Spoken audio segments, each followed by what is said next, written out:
ప్రభు స్తోత్రాలు. మీరందరూ ఈ దినము ప్రత్యేక డైలీ బ్రెడ్ వినేదానికి మీ ఇరుగు పొరుగు వారిని కూడా ప్రేరేపించండి. మీ ఇంటి వారు కూడా జాగ్రత్తగా దేవుని వాక్యం వినండి. ఈ దినము 1 కొరింథీ 1వ అధ్యాయము 9వ వచనము. మిమ్మును పిలిచిన దేవుడు నమ్మదగినవాడు. God is faithful by whom ye were called. प्रभु यीशु मसीह की संगति में बुलाया. ప్రియులారా గమనించండి, దేవుని పిలుపు చాలా అవసరం. సేవకు రావాలన్నా, ఆత్మీయంగా ఎదగాలన్నా పిలుపు అవసరమైంది. అయితే దేవుడు అనేకులు పిలిచాడు. యెషయాను పిలిచాడు, మోషేను పిలిచాడు, అబ్రహామును పిలిచాడు, పౌలును పిలిచాడు.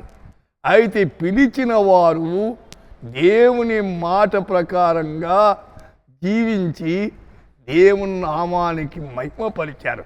కష్టాలు వచ్చినా, నిందలు వచ్చినా, అవమానాలు కలిగినా అయితే దేవుని మీద దృఢ నమ్మిక కలిగి ఉన్నారు. పిలుపు చాలా. అందుచేది ఇక్కడ ఏమన్నాడు? మిమ్మును పిలిచిన దేవుడు నమ్మదగిన దేవుడు. అంటే అపనమ్మకము లేదు. నమ్మదగిన దేవుణ్ణి ఎంతైనా నమ్మచ్చండి. మానవులను కొంత పర్సెంటేజ్లోనే నమ్మాలి. ఏ మానవుని కూడా పూర్తిగా 100కి 100 నమ్మలేము. దేవుణ్ణి 100కి 100 నమ్మచ్చు. దేవుడు నమ్మదగిన దేవుడు. ఆయనలో అపనమ్మకము లేదు. ఆయన పిల్లలైనటువంటి మనం కూడా దేవుని మీద నమ్మిక ఉంచాలి. యెషయా గ్రంథములో 49వ అధ్యాయములో 7వ వచనం, యెహోవా నమ్మకమైన వాడని రాయబడింది. అయితే గాడ్ ఈజ్ ఫెయిత్ఫుల్, నమ్మకమైన వాడండి. దేవుని పిల్లలు కూడా ఎక్కడున్నా, ఎటువంటి పరిస్థితిలోనైనా నమ్మకంగా జీవించాల. అపనమ్మకము సైతాంది. నమ్మితే దేవుడు అద్భుతాలు చేస్తాడు. అపనమ్మకం వలన కొన్నిసార్లు దేవుని యొక్క దీవెనలు మనం కోల్పోతాం. సోదరి, ఎందుకు దేవుని దీవెన కోల్పోతావు? నమ్మిక ఉంచు, దేవుని యొక్క దీవెన పొందుకో.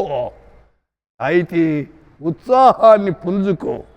1 తెస్సలోనికయ 5వ అధ్యాయము 24వ వచనంలో ఒక మాట ఉంది.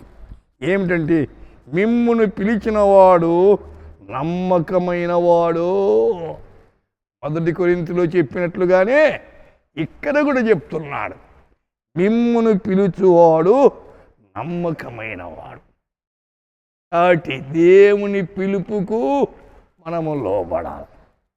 అయితే ఆయన నమ్మకస్తుడు కాబట్టి మనము కూడా నమ్మకంగా ఉండాలి.